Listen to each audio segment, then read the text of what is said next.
This is Real News Media TV, coverage you can trust. Please like, share, subscribe, and hit the notification bell. Select all for daily news updates. Police sergeant dies after stabbing in Portmore.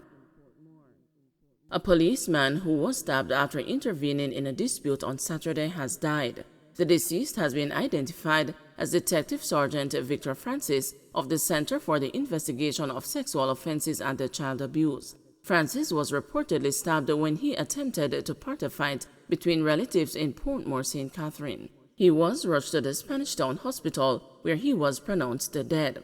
The news understands that another man was also stabbed in the incident and has been hospitalized.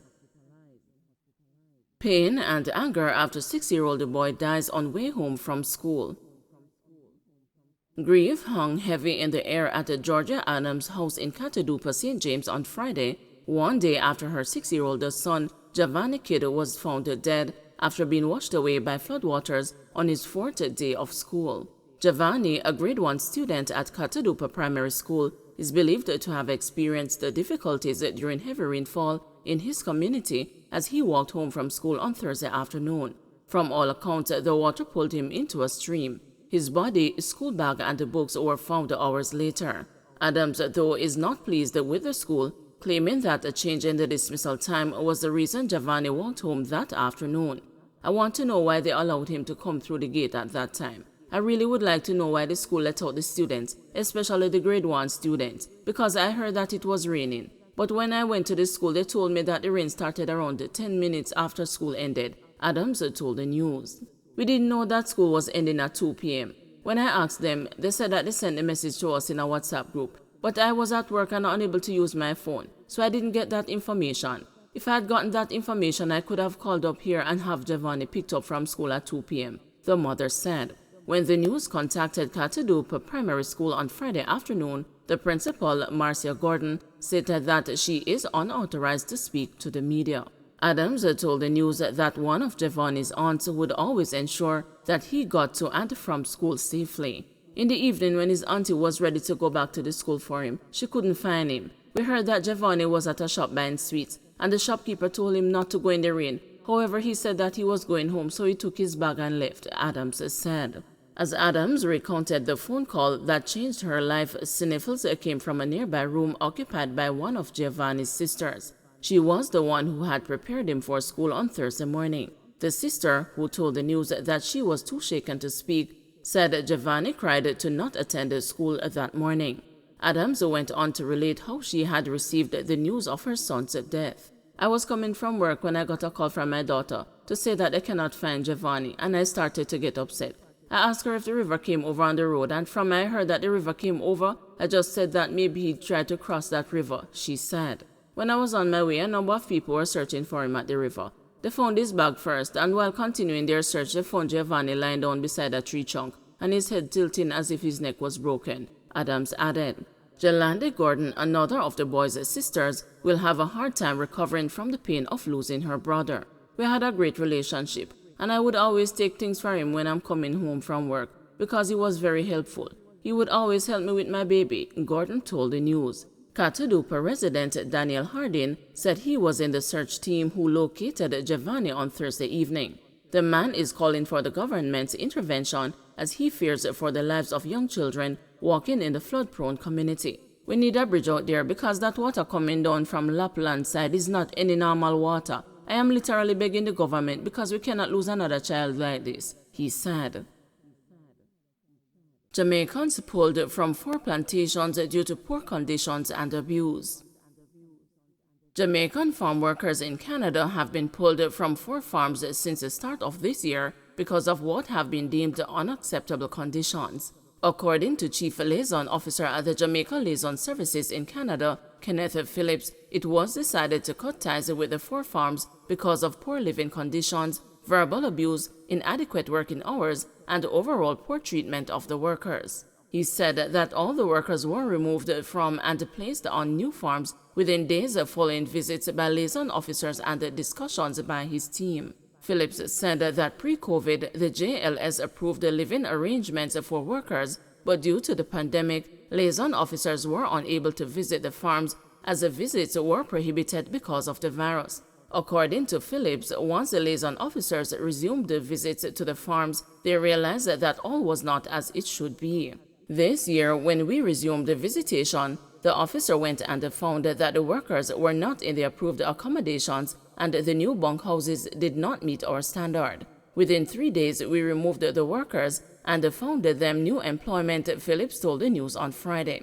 He said there have been cases where the JSL has pointed out poor conditions to the operators of some farms and the problems were corrected in short order.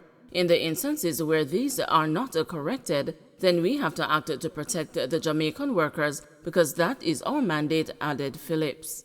Andrew Taylor was among the farm workers relocated, and he had high praises for his liaison officer, Althea Riley. The facility was great last year, but this year they moved us from our house on May 28 and put us in 2 containers. It was okay to us as we were working and didn't know it would be an issue, said Taylor.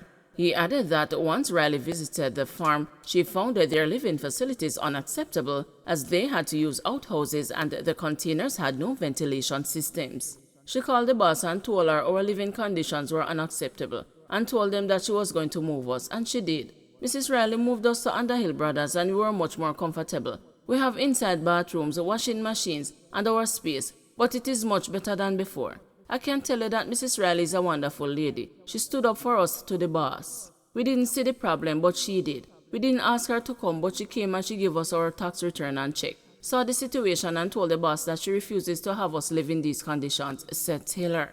The farm work program in Canada has been in the forefront of national debate in recent weeks, with allegations from some Jamaican farm workers that they are placed in deplorable and inhumane conditions on farms without an avenue to air their grouses and receive help. According to an Al Jazeera report on August 22, the farm workers, who are affiliated with the human rights group Migrant Workers Alliance for Change, described their experience as systematic slavery and being treated like mules. Minister of Labour and Social Security Carl Samuda initially claimed that during a recent visit to Canada, he saw nothing to support the claims of disgruntled farm workers. After coming under fire, Samuda appointed a special fact-finding team to investigate the working conditions of Jamaican workers. The members of the team have not yet been announced, and no details released as to when the team will travel to Canada. But Phillips is adamant that the liaison service based in Toronto oversees the welfare of all workers under the program. Phillips said that the JLS, which was established in 1966 under an agreement with the federal government of Canada and Jamaica, is responsible for administering the seasonal agricultural program on behalf of the Jamaican government. The Jamaican Liaison Service works to ensure that all their documents are in order in Jamaica, meet them at the airport in Canada, and help them with immigration and take them to their places of employment. The JLS, through its 3 field offices, conducts random spot checks on the farms and investigates any report they may receive, said Phillips. Police report crime down in Portland. Except for aggravated assault, all violent crimes are down in Portland compared to the same period last year. Acting head of the parish's police division, Deputy Superintendent Veronique Campbell, provided the data at Thursday's meeting of the parish's municipal corporation. The September 5 murder of a homeless man, which is still being investigated, was not included in the statistics as the period under review goes up to September 3.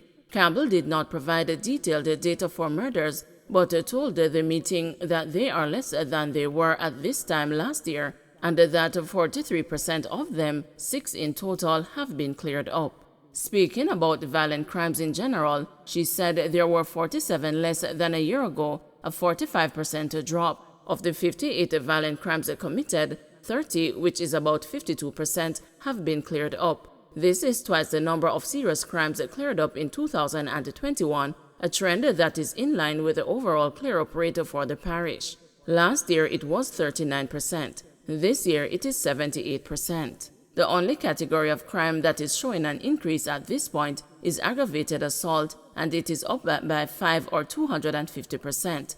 This is in comparison to 2 assaults last year, said Campbell.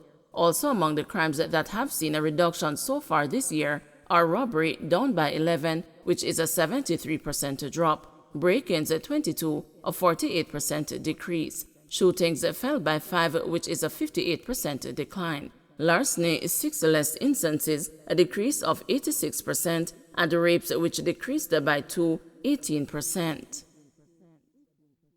Don't forget to like, share, subscribe, and hit the notification bell. Select all for daily news updates.